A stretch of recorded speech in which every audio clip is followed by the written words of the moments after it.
breaking news from Channel 7 Eyewitness News. And we are following breaking news. 2 U.S. Marshals shot, an NYPD detective hurt, and a suspect dead after a shooting in the Bronx. We have new details from the scene. And good afternoon, I'm David Navarro. And I'm Lauren Glassberg in for Shirley and Ellicott. The gunfire erupted this morning after marshals showed up at an apartment searching for a man wanted for shooting a Massachusetts state trooper. That is when marshals say the suspect, Andre Sterling, opened fire. Eyewitness News reporter Derek Waller is live in the Wakefield section of the Bronx. Derek. And Lauren and David, if you think about it, this is really one of the most dangerous jobs in law enforcement. The Fugitive Task Force, they are charged with going out and finding potentially violent criminals, people who do not want to be caught. Now, this person in particular was wanted for shooting a state trooper in Massachusetts, and now that person is dead.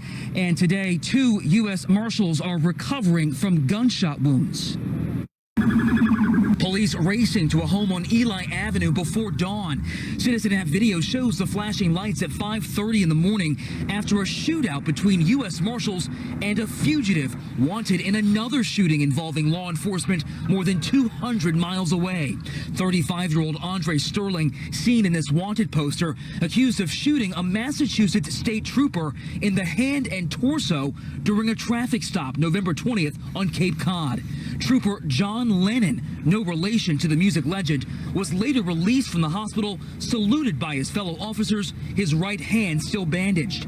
Now, days later, the suspect is dead, shot and killed by members of the New York, New Jersey Fugitive Task Force. Newscopter 7 over the scene. Sources tell Eyewitness News the deadly encounter happened inside that brick building. After marshals were allowed in, they say Sterling came out of a back room and started firing. A handgun recovered at the scene. All of this shocking to neighbors in this quiet northeast section of the Bronx. Shocking, you know, because like I said, it's a good neighborhood. I've lived here for, wow, several decades, you know, and we've never had any problem, never had any issues. A second suspect rushed to the hospital. This is video of that man being wheeled into the ER early this morning. 2 marshals were also hospitalized. One shot in the elbow and thigh, the second shot in the leg, both expected to live. You know, and thank God for them, and thank God, you know, they're going to be okay. And right now, we are still awaiting word on charges for that second suspect who was hospitalized.